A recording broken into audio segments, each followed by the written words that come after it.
to order.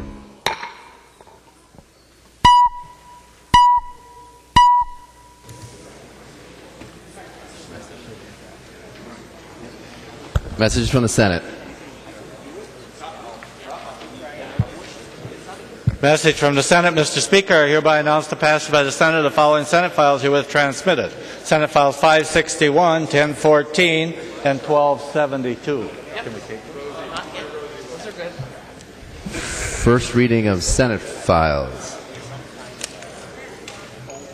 Introduction and first reading of Senate File 561, an act relating to commerce. Atkins moves that Senate File 561, House File 644, now on the General Register, be referred to the Chief Clerk for comparison.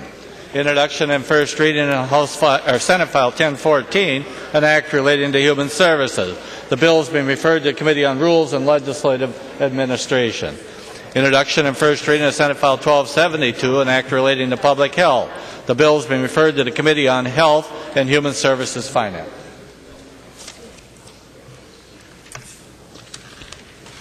Calendar for the day. First bill on the calendar for the day is Senate File 1006. 1006.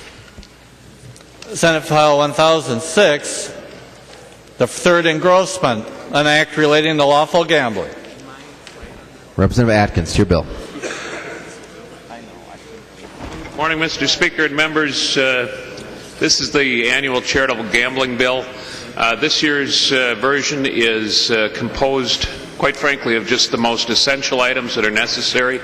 There's nothing altogether too electrifying in the bill, but it is very critical, and on behalf of myself and allied charities and charities across Minnesota, we'd appreciate your support. In fact, I think Mr. Lund has spent the night here. I saw him when I left last night, and I saw him first thing this morning on behalf of allied charities. I'm going to go through the sections quickly because it came over as a Senate file, and we're going to work off of that.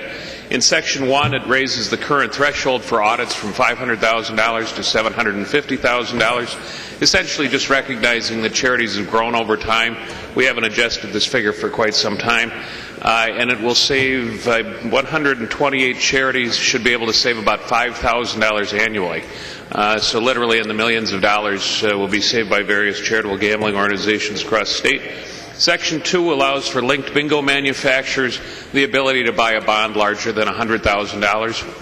And if some of those jackpots happen to grow that size, obviously we want them to be bonded to that degree. The third section allows them to go from currently 4 events to 12 events that are off-site events. So, for example, county fairs, or church festivals. Section 4 in the bill is probably most important to rural members. Right now you've got to make your deposits within 2 days. This extends that to 4 days. Section 5 raises the current paper pull tab receipt requirement from $50 to $100. Section 6 grants the Commissioner of Revenue the ability to require a one-time close of all current electronic pull tabs for reporting purposes. This will happen on May 31st, and it just gets everybody lined up in the same fashion for reporting purposes. Section 7 is simply the effective date. I believe this passed the Senate unanimously or nearly unanimously. It's got bipartisan authorship, and I appreciate the bipartisan support that it's had through committee. With that, Mr. Speaker, I'd be happy to stand for questions, but I'd appreciate members' support. There are no amendments at the desk. The clerk will give the bill its third reading. Third reading, Senate File 1006. Third reading. Any discussion to the bill? Representative Hoppe. Thank you, Mr. Speaker. Members, I think it's a good bill. Please vote yes. Seeing no further discussion, the clerk will take the roll on the bill.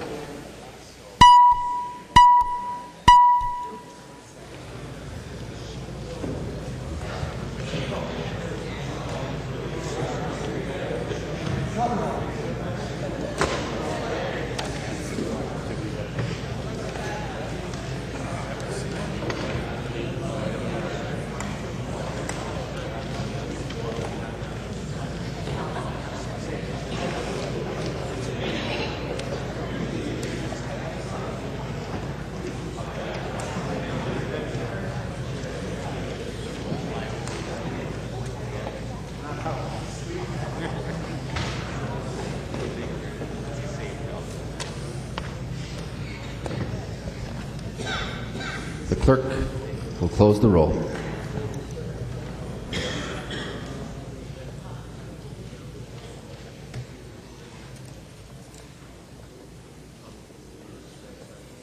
There being 120 ayes and 4 nays, the bill is passed and its title agreed to.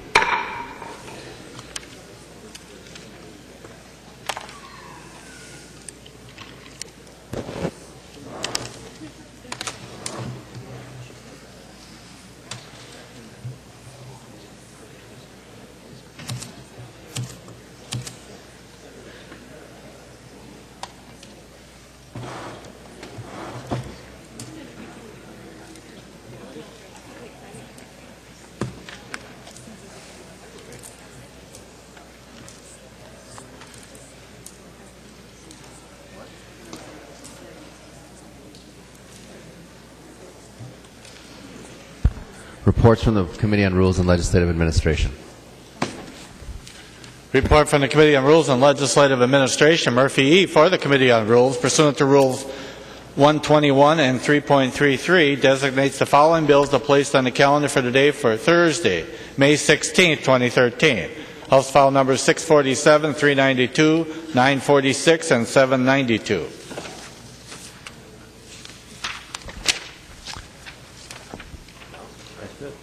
Any announcements? No motion. Representative Murphy. Thank you, Mr. Speaker. I move that when the House adjourns today, it adjourns until 9 a.m., Wednesday, May 15th, 2013. Representative Dowd. Thank you, Mr. Speaker. Would she yield for a question? She will. Thank you, Mr. Dowd. Speaker. Representative Murphy, can you give us an idea of what tomorrow looks like?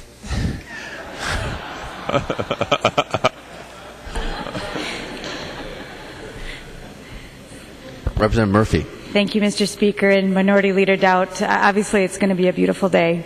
Very sunny as we watch the sun come up, and we'll be taking up bills on the floor of the House of Representatives.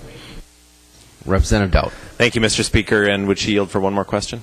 She will yield. Representative Dowd. Thank you, Mr. Speaker. And Representative Murphy, will we expect to see any conference committee reports taken up on the House floor on Wednesday? Not to be confusing about what day it is, but... Representative Murphy. Thank you, Mr. Speaker and Representative Dowd. It is possible, once we have met that 12-hour rule, that we'll be taking up conference reports later today. Representative Dowd. Sorry, just one last question. If she will yield. Representative Dowd. Thank you, Mr. Speaker and Representative. At 9 a.m., will we be recessing for caucus, or how will that play out? Representative Murphy. Thank you, Mr. Speaker and Representative Dowd. As usual, we'll come in and call a recess to the call of the chair once we get through a little bit of our work. Representative Murphy moves that when the House adjourn today, it'll adjourn until 9 a.m. Wednesday, May 15th, 2013. All in favor say aye. All opposed, no. Motion prevails. Representative Murphy. I move that the House do now adjourn. Representative Murphy moves that the House do now adjourn. All in favor say aye. All opposed, no. The motion prevails. The House stands adjourned until 9 a.m. Wednesday, May 15th, 2013.